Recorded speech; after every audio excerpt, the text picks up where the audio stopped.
This is the first pass with a notch wedge. Already you can see the difference how much tighter this is closer to the edge of the mat with the notch wedge joint. We're confining the material as we screed it in the wedge, which is, like I said, which is giving your open area support. And then the only area that we really have loose aggregate is in the vertical edge of the notch. And when we adjust the roller correctly, that's taking care of the loose aggregate in the vertical edge of the notch. It's the last portion of the key to getting joint density.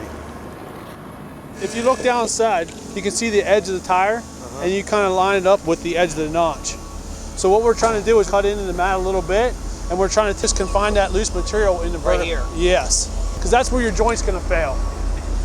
Giving you more pressure up against the joint. Yeah. Instead of having it fall off. Exactly.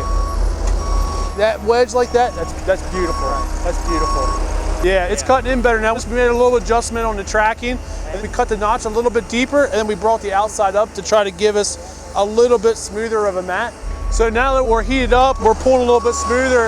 We got everything adjusted a little bit cleaner. You can really see the definition.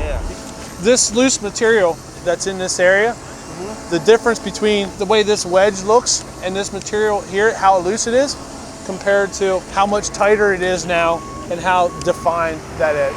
That looks really, really good. For a base course, it looks really good. You can even see right now how defined we're creating that vertical notch and confining that loose aggregate.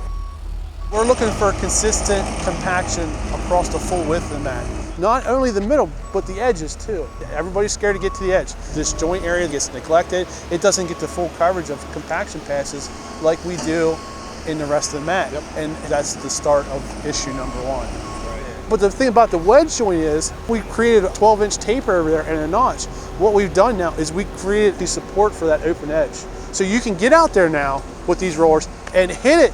We can hit that outside edge the same as we hit the middle of the mat, because now we have that wedge joint out there to support your pavement. So you always recommend tacking? Even base material, I like to tack because we'll still get some small voids in the wedge. If you spray it and we want it heavy, it'll actually help fill in those voids.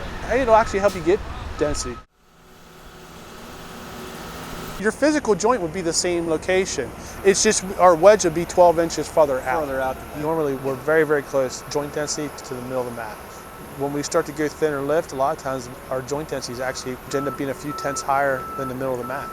We usually see about 1/10 to 2/10 lower or so on base courses, but the wearing courses where we're a little bit thinner lift and the mix is a little bit tighter initially coming underneath the paver, that's when we really start yielding those higher joint density numbers.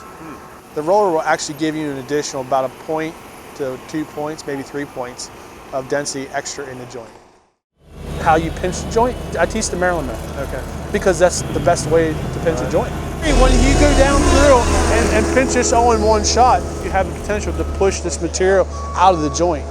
When you roll that 12 to 18 inches first, that stabilizes the material over top of the joint.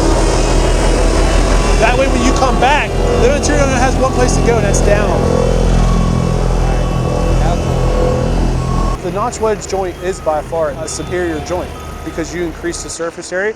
It provides support on that open edge, and it has an interlocking factor when you put the next lane to it. I mean, not only does it build a better, stronger joint, it's safer. It's way safer. That's a nuclear density gauge. So what they're actually doing is taking readings of the density, how much we've compacted the pavement. This joint was built like your normal regular butt joint. They set the gauge down 50-50 on the joint. This was a 133. Then we put the gauge offset, which would reflect how most states take a joint density core, about 2 to 3 inches off, straight down through the center of the joint. 1B was a 154.7. We took 2 other locations, 145.7, 154.8 would be the offset, 135.0, and then 147.7. The next joint over is where we built a notch wedge joint. 4A, which would be on the joint, was a 151, and then the offset was 158. Wow. 5, you're at 149, 50-50, 156 offset, and then our last section we were 150 on the joint, 153 offset. And without it, you were at 133, 135. Yeah. A lot of times when we go to check density numbers, the numbers are the numbers. When we cut a core on a regular butt joint and it's only 90%, and you cut a core on a notch wedge joint and it's 94s or 95s, obviously we're getting better density in the joint, and That's ultimately the goal. Your joints are your first failure. As a state DOT guy, if you can increase your lifespan of your pavement by 5 years by building a better joint, Look at the money they why would save. would you not? If you can build a stronger joint, I mean, that's the first part. Your roads split apart.